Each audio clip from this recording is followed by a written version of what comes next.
Good morning, students. So today we will do three libraries. There are three libraries in Python. Today we will do NumPy in Python programming. So what is NumPy? NumPy stands for Numerical Python. So it is a library used for working with arrays data types. So you must have done list, sets, tuples, dictionaries, right? But lists and tuples are quite slow, so we need arrays. Okay, but arrays you cannot do like that in Python. So you need a NumPy library, and that we use in Python for working with arrays. It also has functions for working in the domain of linear algebra, Fourier transform, and matrices. Okay, it was created long back in 2005 by Travis Oliphant. It is an open source project and you can use it freely. So we are doing NumPy, which stands for Numerical Python. So why do you need numerical Python? So we have list. That's how the purpose of arrays, right? But they are very slow to process because they are scattered in the memory. Lists are scattered in the memory, and in order to work efficiently, we need the data to be stored in sequential memory locations, isn't it? So you, if you have already know C programming and if you are already knowing arrays, then you know that in array all the elements are stored in sequential memory locations, right? So NumPy aims to provide an array object that is up to 50 times faster than your traditional Python list data type. The array object in NumPy is called ND-array. It provides a lot of supporting functions. You have to explore them. I cannot cover it. Or nobody can cover it in one lecture. They are there to be explored by a programmer. So ND-array provides a lot of supporting functions that make working with ND-array very easy. So arrays are very frequently used in data science where speed and resources are very important. So you know what is data science? A branch of computer science where we study how to store, use and analyze data for deriving information from it. Okay. So NumPy arrays are stored, as I told you, at one continuous place in memory, unlike list. So processes can access and manipulate them efficiently. This behavior is also called as locality of reference in computer science. So you will come to know this if you are not known up till now. Uh, but you have to understand that locality of reference means it is easy to refer or access the elements of that particular array because it is stored in the sequential memory locations. So this is the main reason why NumPy is faster than lists. Also, it is optimized to work with latest CPU architectures, and I know you are going to use it with Raspberry Pi, and that is also for particular applications of IoT. So NumPy is a Python library and it is written partially in Python, but most of the parts that require fast computation are written in C or C++. If you are interested in the source code for NumPy, so it is located at this GitHub repository. I have given you the link. So next, you have to install this NumPy. So if it is already there in your package, then there is no problem of installing it separately. But let us say to go step by step, or the first thing first is I need to install NumPy. NumPy is a library, so I give the command pip install NumPy. So object defined in NumPy is n-dimensional array type, which is called as ND array. It describes the collection of items of the same type. Items in the collection can be accessed using a zero-based index, and every item in an ND array takes the same size of block in the memory. So you'll see one by one these things. So first thing first, so you install it. using this command users username pip install numpy. In case this command fails, okay, if this command fails, then it is better to use a Python distribution that already has NumPy installed in it, like Anaconda, Spider, etc. Once NumPy is installed, then you have to import it in your applications by adding the import keyword. So something like import NumPy you have to type. So then NumPy is imported and it is ready to use. So you may say import NumPy and then define one array by giving any array name. Array is equal to numpy dot array. Okay, so you have to initiate or assign one array by giving array name is equal to is a assignment sign numpy dot array and then list of elements of that array. But remember, here you can have array as a list or array as a tuple. Okay, so outer round bracket indicates that it is an array. Outer round bracket here, this indicates that it is an array. But inner square bracket indicates that it is a list. If you want to have a tuple, you have to make it also a round bracket. So right now it is a array, outer bracket is a round bracket. So if I say print array, it will print all the elements. If I have given here square bracket, that means as a list, then it will print as a list. If you want to know which version of NumPy package you are referring to on the machine you are using, okay, then you can find out by the command print np dot underscore version underscore, and that will give you the version of the NumPy you on the of the system on which you are working. For me, I am getting this as 1.16.3 on my laptop. So you have seen now how to create an array, right? So array 1, I can be my array name is equal to, here I am not using numpy word. Please remember, here I am not using numpy word because I don't want to use numpy. I want to use some abbreviation. In that case, I will say import numpy as np. Okay, not only import npy, but I will say import numpy as np, and then instead of numpy I will keep on calling np. So that is making it slightly easy for typing, and rest all things are same. If I want to know what are the type of elements, they have to be of the same type, isn't it? Because it is an array. So if I say type of array 1, then it will give me first I am asking it to print array, so it will print the elements of an array, and then it will give me the type of array class numpy dot nd array. So that is the type of this data type of this definition information. So type is a built-in function which tells us the type of the object passed to it. So in NumPy, there are n number of data types, which I will tell you at the end, because already you have done list, tuples, set and dictionary, right? So if I want to use a tuple to create a NumPy array, I told you everything is same, but instead of square bracket, you are going to use two round brackets. This indicates that you are using tuple to create a NumPy array. And here is how you access the element. So you get the first element, then you have to call array 0. See, first element means 0. The indexing starts with 0. So this is 0th element, this is first element, second element and third element. So that is the indexing of the array. I need not have only one dimensional array. I can have any dimensional arrays. N dimensional arrays I can have.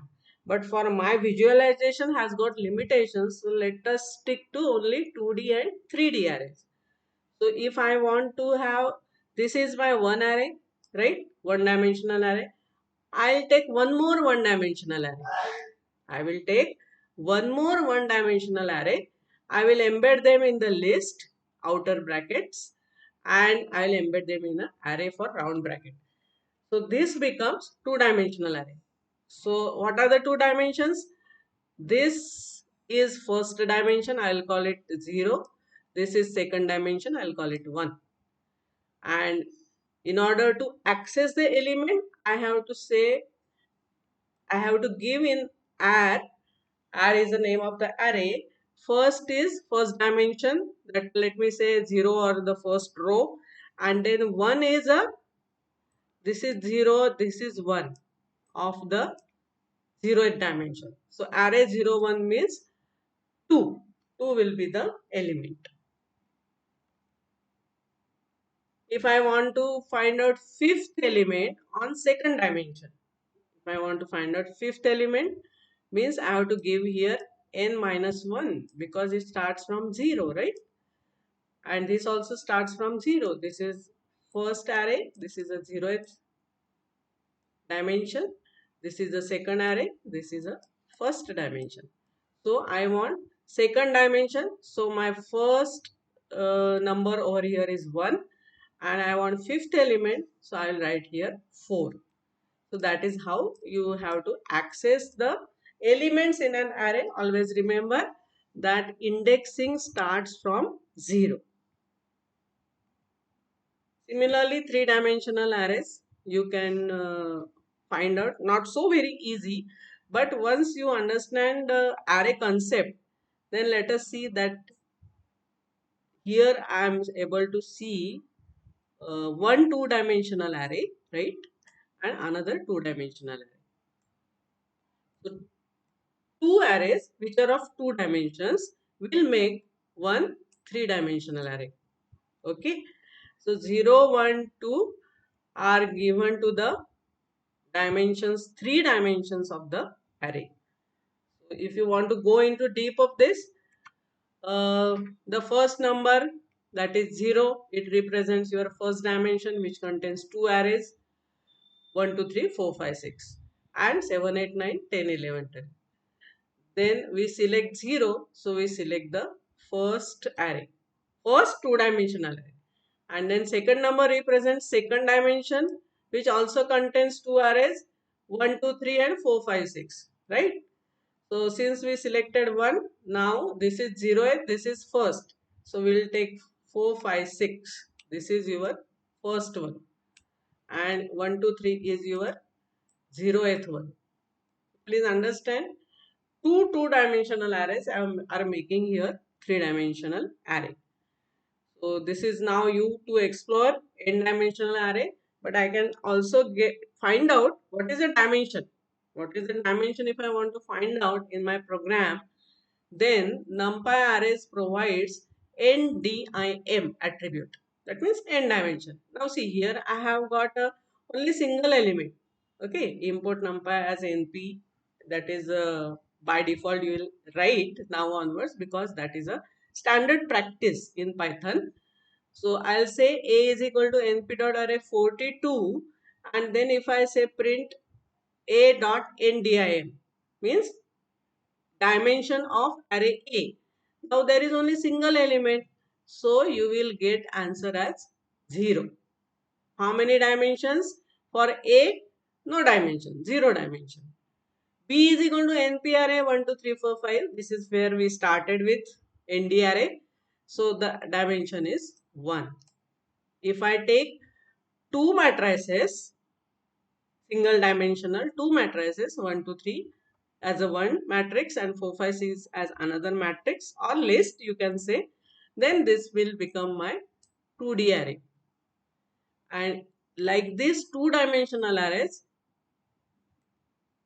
2 in number, will make my three-dimensional array. Okay, so we will stop here only for the number of dimensions.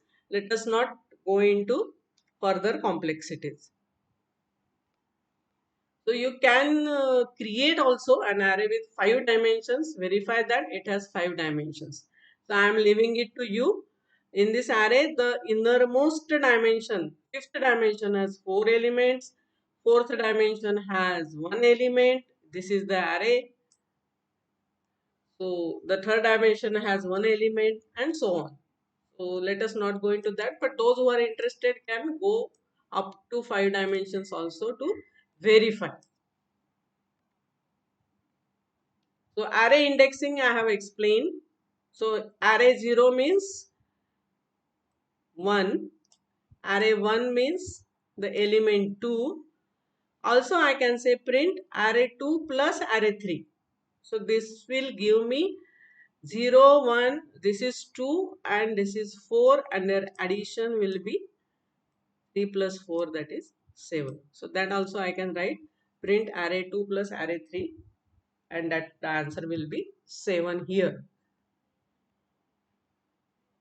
So two-dimensional array accessing, you have to understand this is your 0th dimension, this is your first dimension, and that will be written first in your accessing of array. After that, second one will decide in that particular dimension elements. So that is the indexing. So this is first element is a 0th element and second element is first element.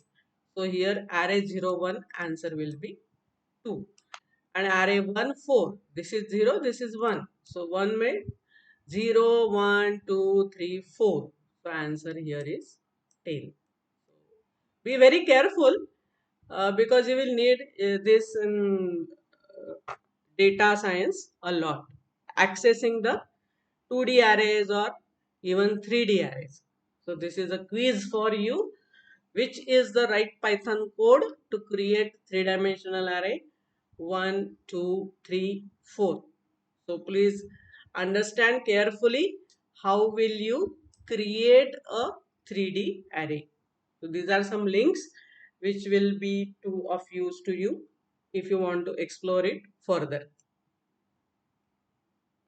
There is one interesting concept before concluding which I want to mention is negative indexing. Not only in the forward direction, but you can also access the elements in the backward direction. So the last element will be given as -1. Last element will be, starting element is 0 and the last element is -1. So you can come from -1, -2, -3 backwards. That is a negative indexing available in the Python arrays, ND arrays.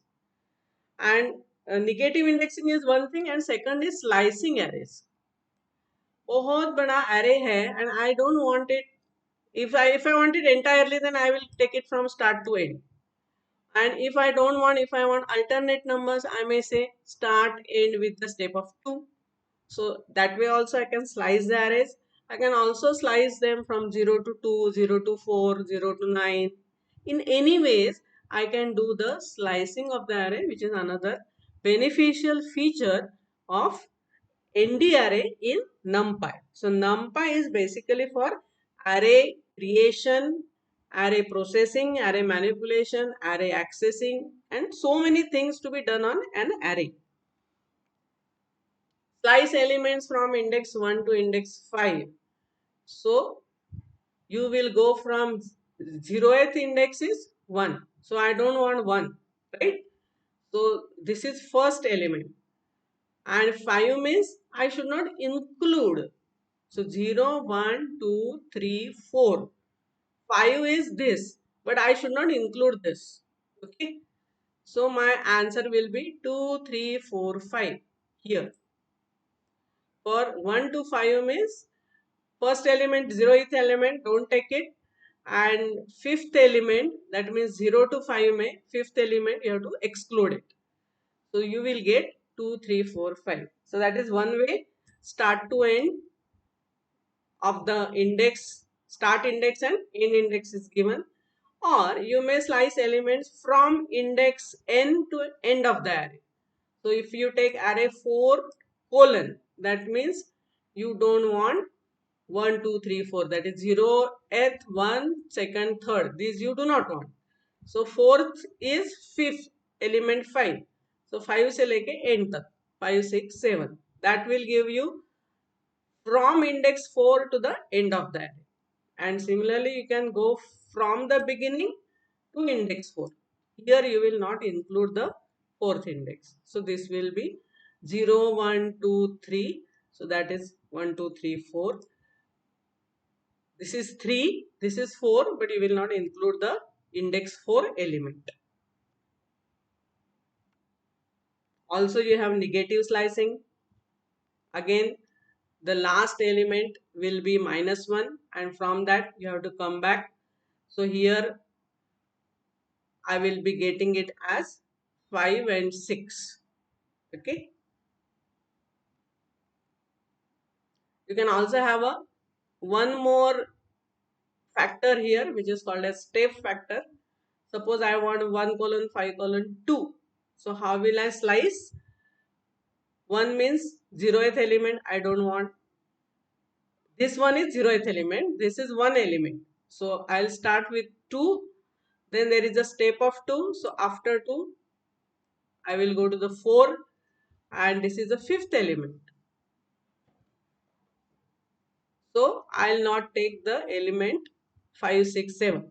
So answer will be 2, 4. Be very careful when you will do step value in the slicing.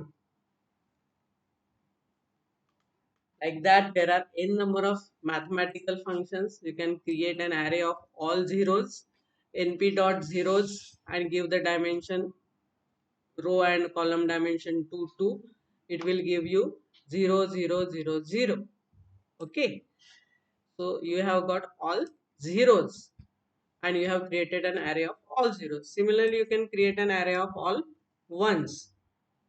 So it will give you np dot ones 1, 2. That means it will give you 1, 1. np dot full 2, 2, comma 7. np dot full 2, 2, comma 7. It will give you a constant array of dimension 2 by 2 with 7. So array of all zeros, array of all ones, array of all constant value. Okay, that is available facilities. You can also create a 2 by 2 identity matrix 1, 0, 0, 1. You have to say np dot I, np dot I with the order of the matrix 2. You can also do create an array filled with random values, and you can say np dot random with the dimension 2, 2. np dot random 2, 2. So this will, and if you ask to print that array name E, it will give you some 4 random values. Every time you run the program, you will get different values. That is the meaning of random values. You can also have np dot add and so on. Okay.